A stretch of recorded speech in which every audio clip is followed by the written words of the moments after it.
The river is rising.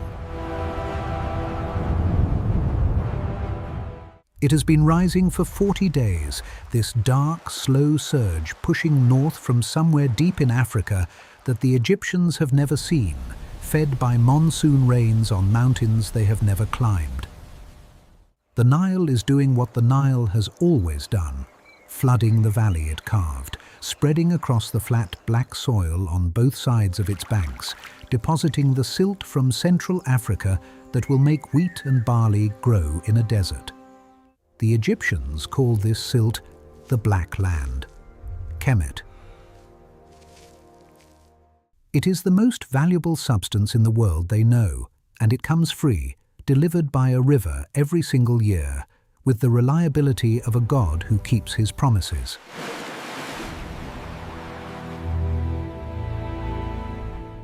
Beyond the black strip on each bank, the desert begins, the red land, Deshret. And it begins immediately, with no transition. One step, and you are in fertility. 2 steps back, and you are in sand. The Egyptians understood with perfect clarity that their entire civilization existed in the width of the river's gift, and that the gift came from the annual catastrophe of the flood. The destruction was the creation. They called it Akhet, the season of inundation, and they welcomed it as the gift of Hapi, the Nile god, who sent his annual blessing south to north along the artery of their world. Welcome to Mystique History. What was a single day truly like in ancient Egypt, along the green strip of the world's longest river, in one of humanity's most enduring civilizations?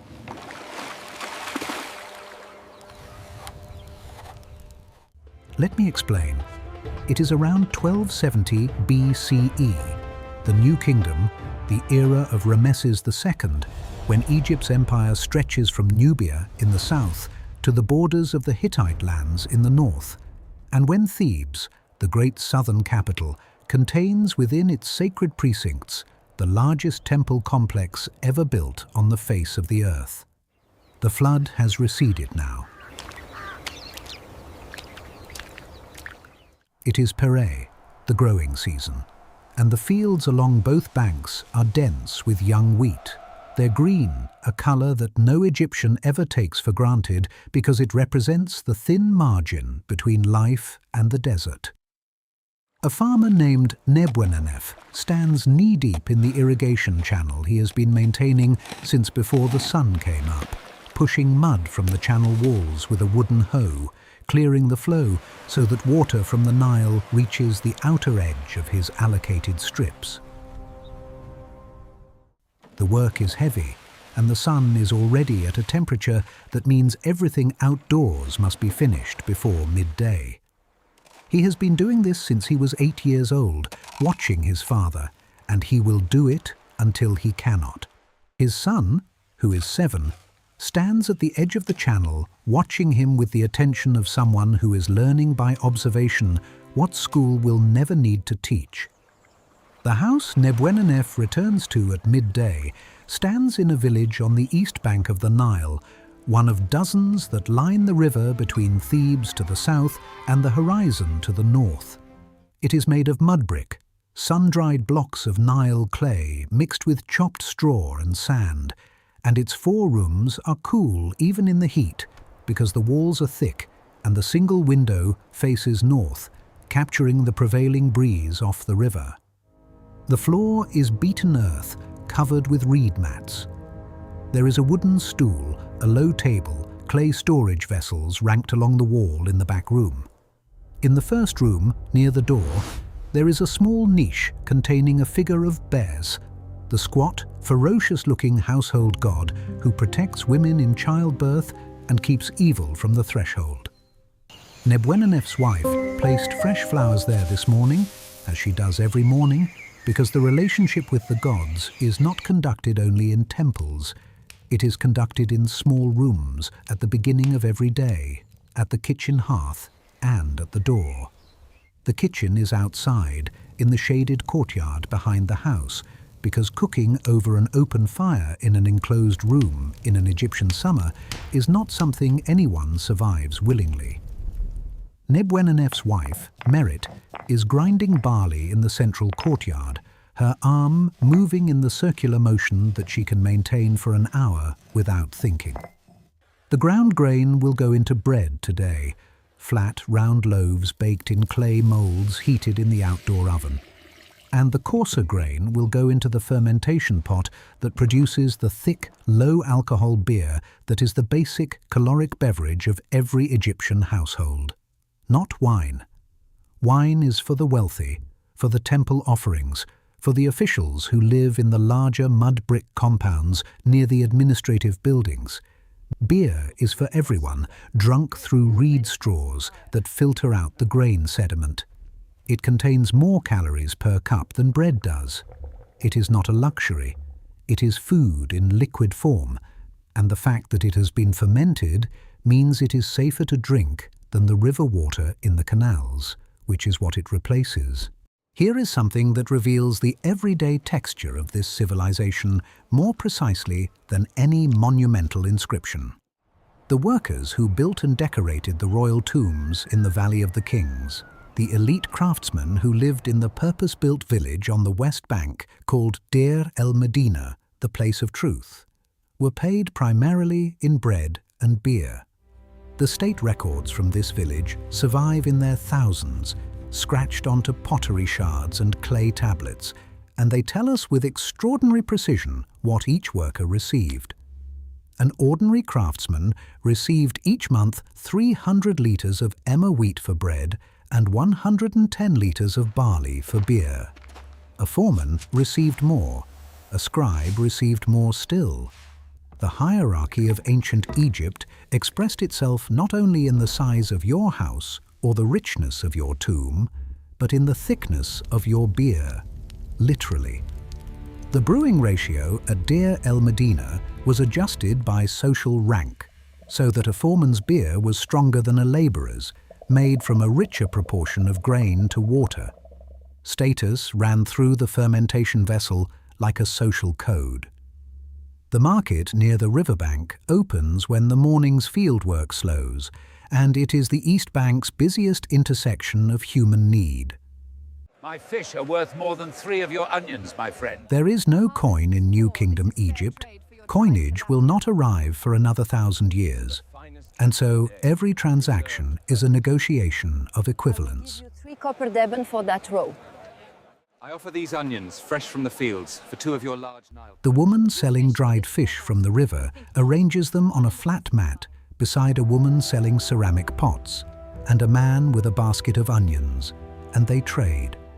Voices rise and fall in the practiced rhythm of bargaining, hands gesture over goods, and the particular social choreography of the ancient marketplace, the arrival, the examination, the counter-offer, the eventual agreement sealed with a nod, plays out in exactly the way it plays out in every human marketplace across every millennium. The exchange values are understood by everyone from long custom. A sandal is worth 2 jars of oil, which is worth a certain weight of copper, which is worth a quantity of grain. The Theban, a copper weight of about 90 grams, serves as a notional unit of account, even though no one carries it as currency. You say your pot is worth 5 Theban of copper, and the person who wants it offers you grain to that value. The negotiation is social as much as commercial. You bargain not only for the goods, but for the dignity of being seen as a fair dealer. The Nile is the market's highway as much as its location. Wooden boats with single masts carrying a rectangular sail move both directions on the river, north with the current, south with the wind, because in Egypt the Nile flows north and the prevailing wind blows south, which means the river and the wind together give you a road that runs in both directions with minimal effort. Every Egyptian child knows this. They know which way is north because the river tells you, and they know the Nile not as a geographical fact, but as the living presence that organizes all other facts around it. The boats on the water this morning carry grain from upriver, livestock from the fields outside the city, quarried stone from Aswan, bound for the temples being built perpetually on both sides of the river, and, in a long vessel with a canopy at the stern, a family of merchants from a Theban trading house returning from a buying trip south, their boat loaded with Nubian gold and ebony and ivory that will make their way into the workshops of the city's goldsmiths and craftsmen. On the west bank, a different world. The living city is on the east bank, where the sun rises, where crops grow, where commerce and family happen. The west bank is where the sun sets, where the dead belong, where generation after generation of pharaohs have cut their tombs into the limestone cliffs of the Valley of the Kings, and where the craftsmen of Deir el-Medina spend their working days in the dark corridors of tombs that will not be finished for years. The painters among them are working this morning by lamplight, small clay oil lamps burning vegetable oil through papyrus wicks, each wick calculated to burn for exactly 8 hours because the working shift is 8 hours. By that light, in a passage cut 60 feet into the rock, a man is painting the interior chamber of a tomb wall with images from the Book of the Dead. He uses brushes made of rushes, pigments ground from minerals, red ochre from hematite, yellow from orpiment, green from malachite, blue from copper ground with sand, black from charcoal. These colors are mixed with water and a binding agent, then applied to a thin plaster surface over the rock. When this tomb is sealed, these paintings will exist in the dark for thousands of years. When they are finally opened again, in the 19th and 20th centuries, the colors will still be fresh. The principle behind this extraordinary effort is not vanity, it is theology. Egyptians organized their entire existence around the concept of Ma'at. The word means truth, justice, order, balance, harmony, the underlying condition that the gods maintained through right action and that humans maintained by living rightly. The pharaoh was the earthly mediator of Ma'at, the living god whose correct performance of religious duties kept the cosmos in order. Every temple, every tomb painting, every offering, every prayer contributed to the maintenance of this equilibrium. And if Ma'at failed, if the floods did not come, if the harvest withered, if the divine order broke down, the consequences were not political. They were cosmological. Egypt believed it was responsible for holding the universe together. This was not arrogance. It was an enormous obligation that shaped every ritual, every law, every exchange of goods, and every decision made from the throne of the pharaoh to the doorstep of a village like Nebwenenef's.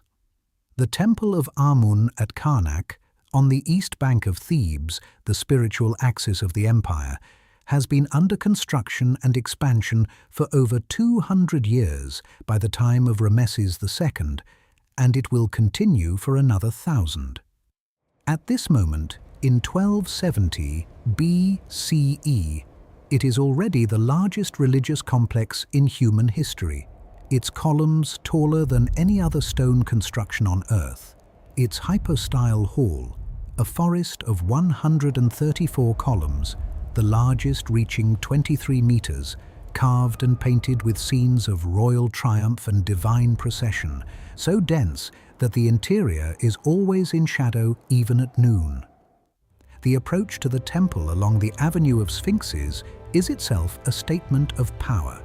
Ram-headed stone figures stretching in rows from the Nile's edge to the entrance pylons, their stone shoulders worn smooth by the hands of generations of worshippers passing between them. The priests who serve Amun in this hall are not mystics in the romantic sense.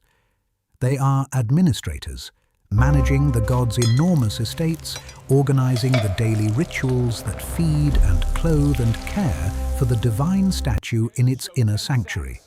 The temple owns land. It employs scribes.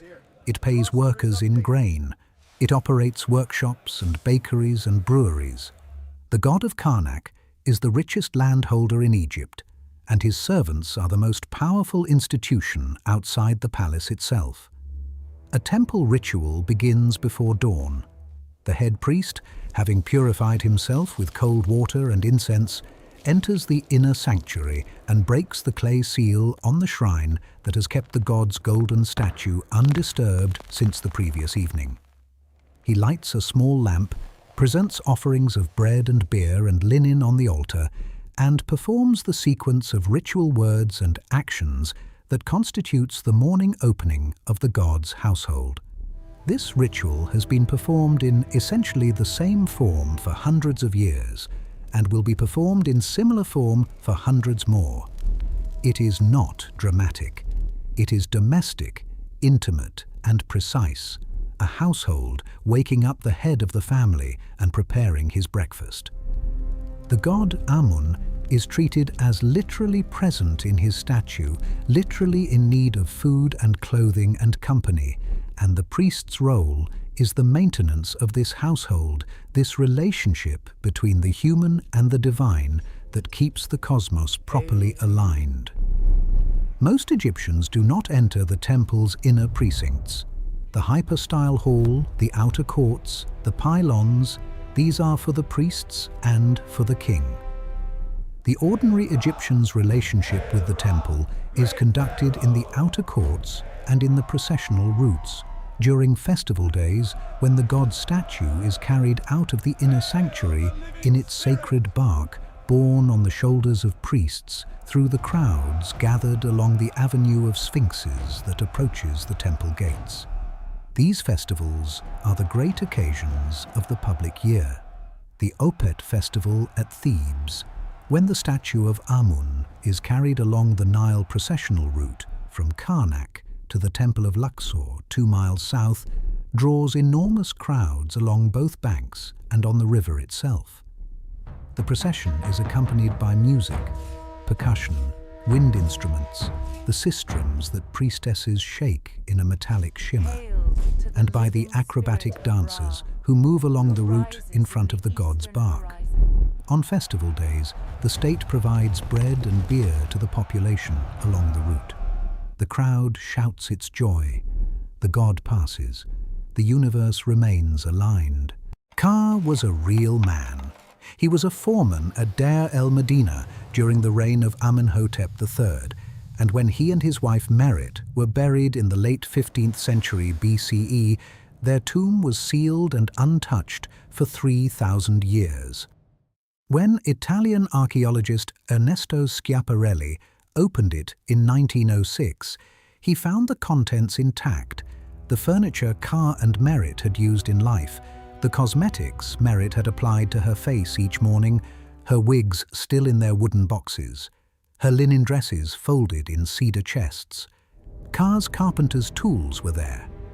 His set square and plumb bob, their surfaces still showing the marks of 3,000 years of use. His bronze razor, a cubit rod, the standard measure of length that still bore his name. His roll of papyrus inscribed with extracts from the Book of the Dead, 2 wooden stools with woven seats, a lamp, a table.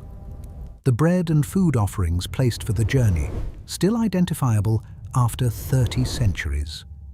Everything that a skilled craftsman and his wife had assembled over a lifetime of work in the service of the Pharaoh's eternal house, and everything they needed for the same life after.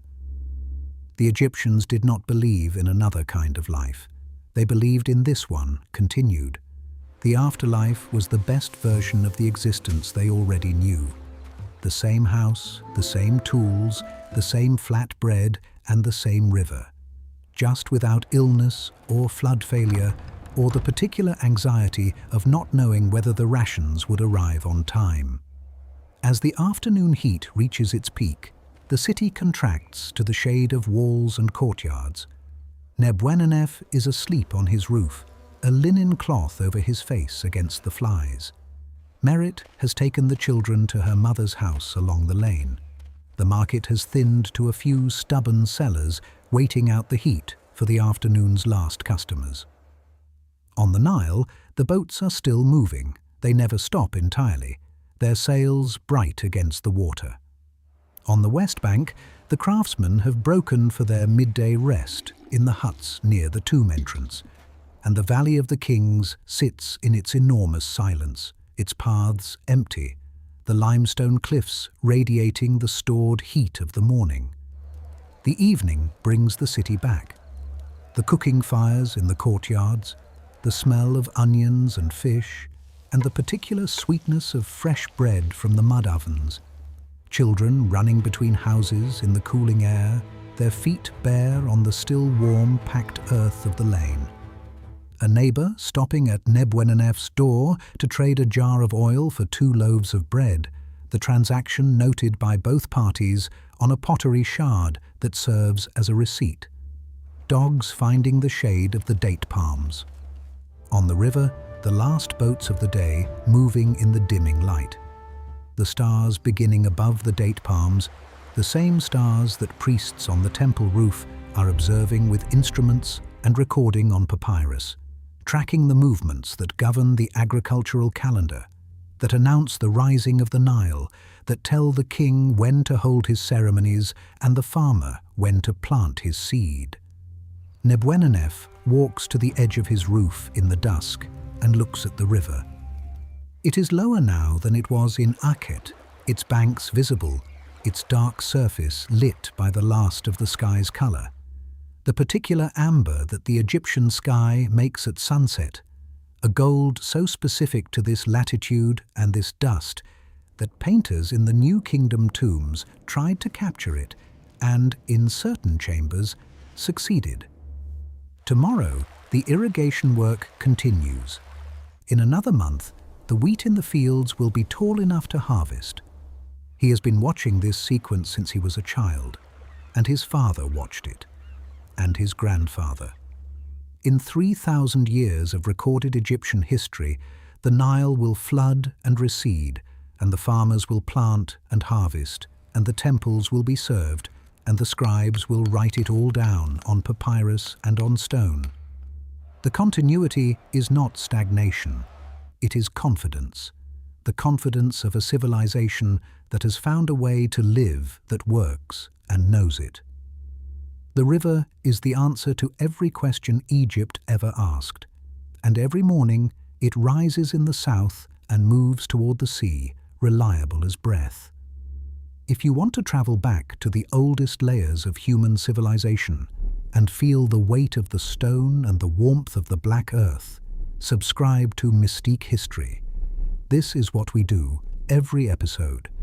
The history that stretches back beyond memory to the moment when the Nile first made a city possible. Subscribe now and never miss what we uncover next. I'm your host at Mystique History, and I want to know, what historical event should I recreate next? Let me know in the comments.